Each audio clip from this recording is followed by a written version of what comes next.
This story is presented by Blank Voice, Art for Art's sake.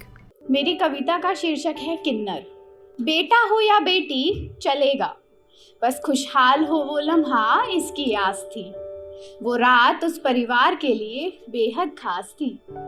मगरूर हर शख्स था कि एक नन्ही सी जान इस दुनिया में आएगी। ढोलक ले गीतों संग बधाई देने हर एक नारी आएगी।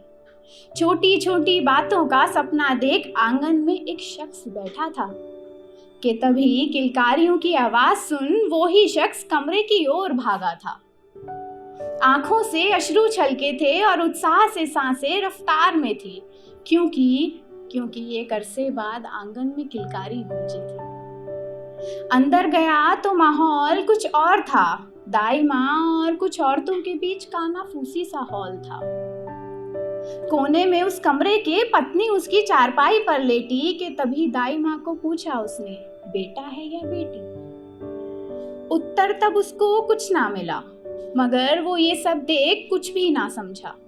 हिजड़ा हुआ है हिजड़ा, ऐसा कह मुंह फेर सब वहां से निकल चली थी, जैसे अब उसके पैरों तले जमीन ही खिसक चली थी।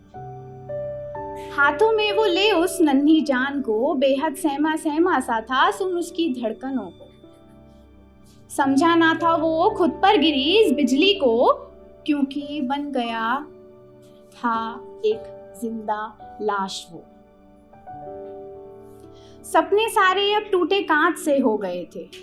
बेसुध वो पति पत्नी पड़े, मानो सब कुछ वो अपना गंवा चुके थे। अब ऐसी पंक्तियां जब वो इन सारी चीज़ों को, अपनी बेइज्जती को, अपने अपमान को साथ लेकर चलते हैं, अपने पैदा हुए बच्चे को साथ लेकर चलते हैं, तो आगे की पंक्तियां, लम्हे बीते दिन बीते, बीते वो पल जहर के प्यालों के, भूल चुके थे लोग नाम उनका और बुलाते थे कह माँ बाप हिजड़े के। पड़ोस से गुजरता हर इंसान धिक्कारता था, दूर दूर से आवाज लगा खूब तंज कसता था। माना टूटा हर अरमान था उनका, पर धीरे धीरे बन गया वो नन्ही जान जिगर का टुकड़ा उनका। सीने पर पत्थर रखकर माँ ने भी आंचल में छुपाया था, होने ना दूंगी जुदा तुझको खुद से, मैं ऐसा उसे कहा था। कि तभी हुई दस्तक आंगन के दरवाजे पर, शायद फिर लग गई थी नजर एक माता पिता की झोली पर। उस शाम उनकी दहलीज पर 4 किन्नर आए, साथ अपने कुछ लोगों को भी लाए। हमने सुना है तेरे घर किन्नर पैदा हुआ है, ऐसा कह दहलीज लांग अंदर आए। यह सुन वो फिर होश गंवा बैठा। एक बार फिर अपनी संतान को खोने का खौफ लिए अपने ईश्वर से सवाल कर बैठा, चल अब इस बुराई को यहाँ बढ़ने से रोक दे, चल अब इस बुराई को यहाँ बढ़ने से रोक दे और इस बच्चे को इन किन्नरों को सौंप दे। माहौल वो इतना दर्दनाक था, क्या गुजरी है माता पिता पर यह कोई ना जान पाया था। सुनकर सब बातों को भावनाएं उनकी जान गए, सुनकर सब बातों को वो उनकी भावनाएं जान गए। जाने दिया बच्चे को अपने और फिर से तार तार हो खुद को बेऔलाद पा गए।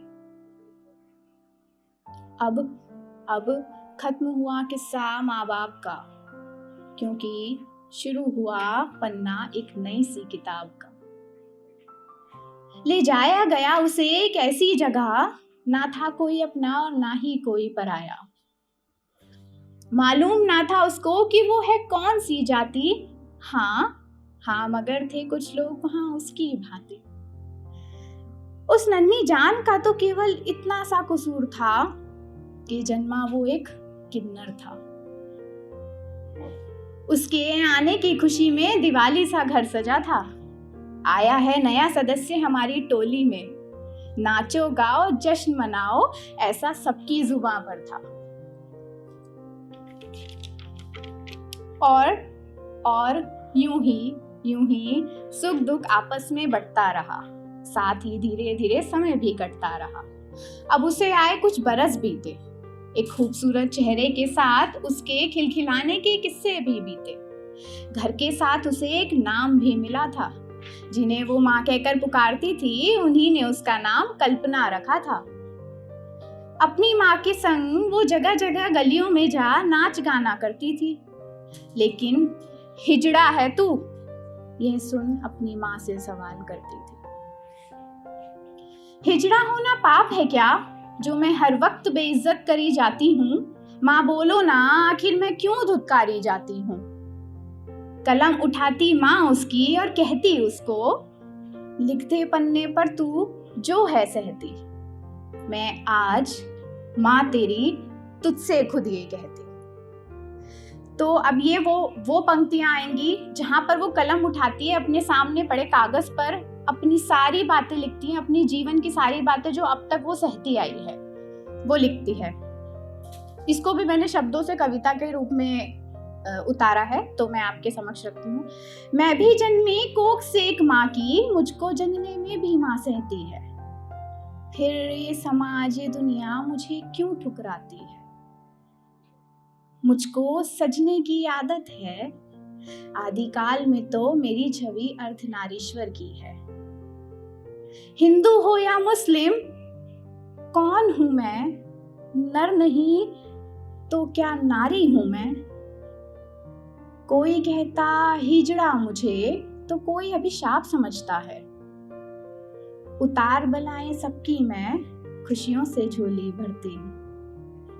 ताल पीटने पर भी मेरे गाली और तिरस्कार पाती हूँ।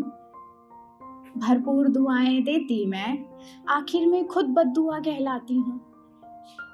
बोलने से पुरुष लगती मैं, मुस्कुराने से स्त्री लगती हूँ।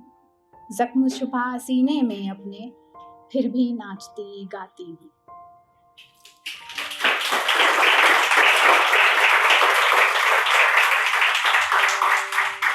बहुत बहुत शुक्रिया। ये ऐसी पंक्तियां, अब इसके बाद मैं अपनी कविता को पूर्ण विराम दूंगी। 4 ऐसी पंक्तियां जो मैं अपने आप को शामिल करके भी बोलूंगी। हालांकि हाँ, मैं खड़ी होकर कविता सुना रही हूँ, लेकिन शायद मैंने भी कभी उनको अनदेखा करा होगा, उनसे ऐसे चिड़ी होंगी या शायद कुछ करा होगा। बहुत से लोग हैं ऐसे करते हैं जो, और झुकी रहती हैं हमारी निगाहें समाज के हीन नजरिए से। चूर हो रहे हैं अरमानों में लिपटे आत्मसम्मान परिवेश के तुझ रवैये से। मिल गई यूं तो हमें संविधानिक सौगात तीसरे दर्जे के रूप में। आखिर कब मिलेगी बुनियादी अधिकार भारतीय नागरिक के स्वरूप?